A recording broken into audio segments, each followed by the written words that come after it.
Ya,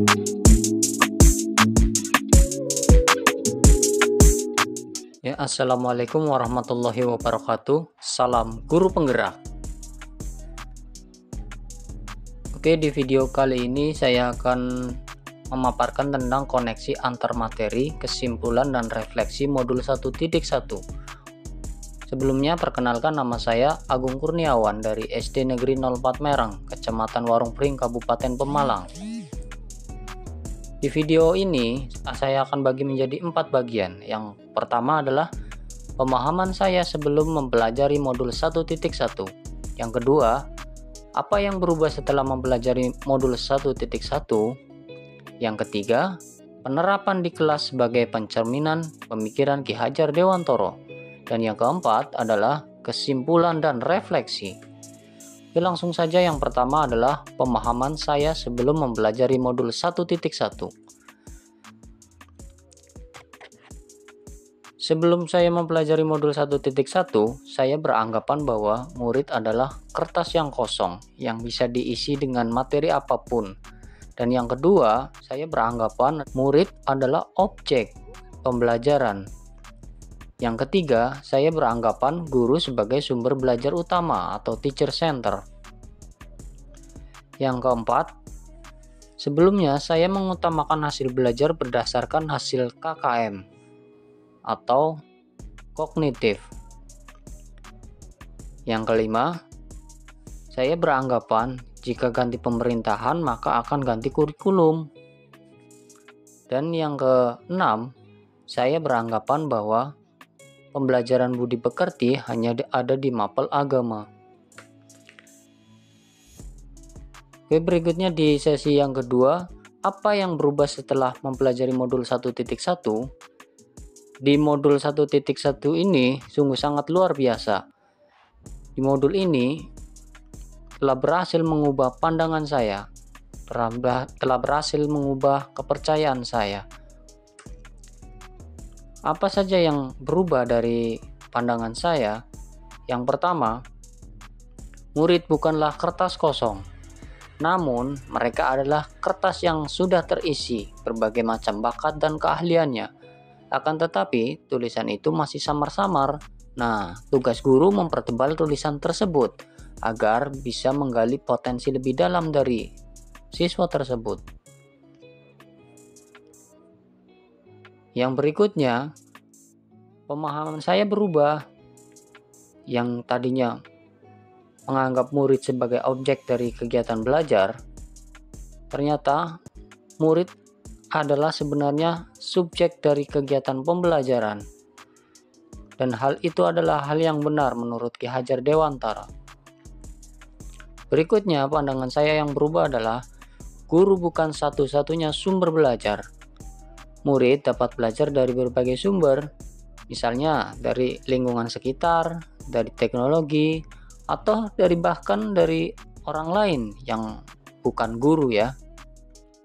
Kemudian, anggapan saya berubah.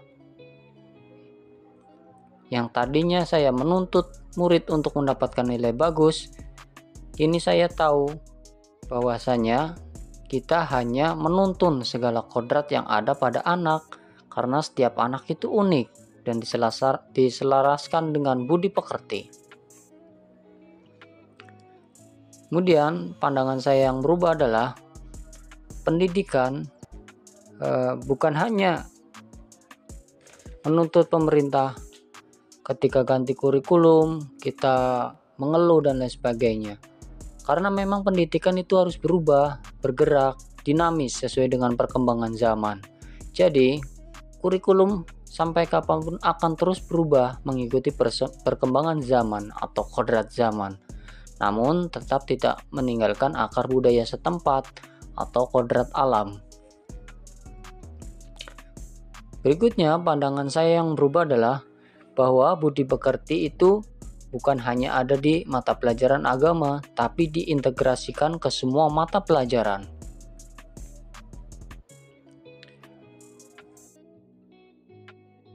Penerapan di kelas sebagai pencerminan pemikiran Ki Hajar Dewantoro. Berikut adalah penerapan di kelas atas dasar pemikiran Ki Hajar Dewantoro.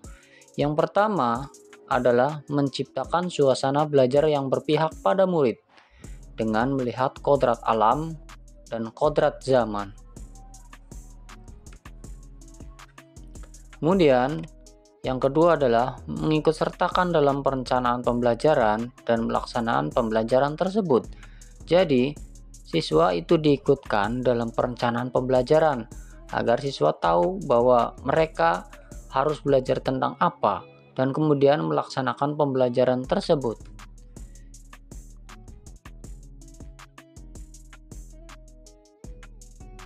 Yang berikutnya, mendorong dan memacu murid untuk berpikir kritis, kreatif, inovatif, dan kolaboratif. Kemudian, menerapkan pembelajaran kontekstual, yaitu dengan lingkungan dan kearifan lokal sebagai sumber belajar. Kemudian, kita juga harus menanamkan budi pekerti dalam pembiasaan yang baik dalam semua kegiatan pembelajaran. Misalnya, berdoa sebelum dan sesudah memulai pelajaran. Yang kedua, misalnya dengan menerapkan 5S, yaitu senyum, salam, sapa, sopan, dan santun. Oke, ini kesimpulan pemikiran Ki Hajar Dewantoro, bahwa Ki Hajar Dewantoro memiliki pemikiran yang sangat bagus. Yang pertama, sistem Among, yaitu mendidik dengan pola momong atau ngemong, asa, asih, asuh, cinta kasih, dan kekeluargaan. Kemudian yang kedua adalah kodrat alam dan kodrat zaman, bahwasanya mendidik dengan memperhatikan minat dan bakat murid serta keselarasan dengan perubahan zaman. Yang ketiga, trikon, yaitu continue, konvergen, dan konsentris. Continue artinya melestarikan budaya yang ada. Konvergen artinya kita tetap harus terbuka budaya apapun yang masuk ke kita, namun kita harus dapat menyaringnya. Kemudian konsentris. Konsentris artinya memadukan budaya yang telah ada dan budaya yang baru. Kemudian kita menyaringnya pada hal yang positif. Yang keempat, tripusat pendidikan, bahwasanya kesatu paduan antara tiga lingkungan akan mendukung semua pembelajaran. Di antaranya alam keluarga atau lingkungan keluarga. Yang kedua, lingkungan perguruan atau lingkungan sekolah. Yang ketiga, alam pergerakan pemuda atau di lingkungan masyarakat. Yang kelima, berhamba pada anak, artinya menjadikan anak sebagai subjek pembelajaran, bukan objek pembelajaran. Pembelajaran sepenuhnya berfokus pada apa yang dibutuhkan siswa. Yang keenam, budi pekerti. Budi pekerti, watak atau karakter merupakan hasil dari bersatunya gerak pikiran, perasaan, dan kehendak atau kemauan sehingga menimbulkan sebuah tenaga. Yang ketujuh, bermain adalah kodrat anak. Mendidik dengan metode kesenian, permainan, outbound yang menyenangkan sesuai dengan kodrat anak.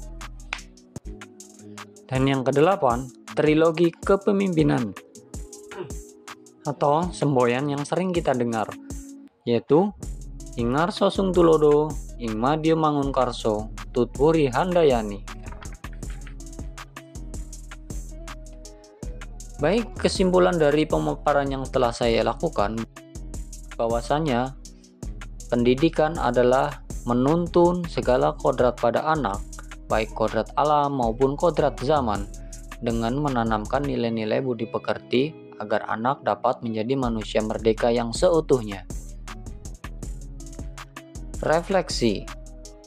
Di sini saya mempunyai refleksi, diantaranya merdeka belajar, menuntun, dan berkolaborasi. Dapat saya jabarkan bahwa Guru dan murid menerapkan konsep merdeka belajar, dan guru menuntun setiap langkah murid agar mereka selamat dan bahagia, serta berkolaborasi untuk mewujudkannya. Terima kasih, demikian video yang dapat saya paparkan. Salam guru penggerak. Assalamualaikum warahmatullahi wabarakatuh.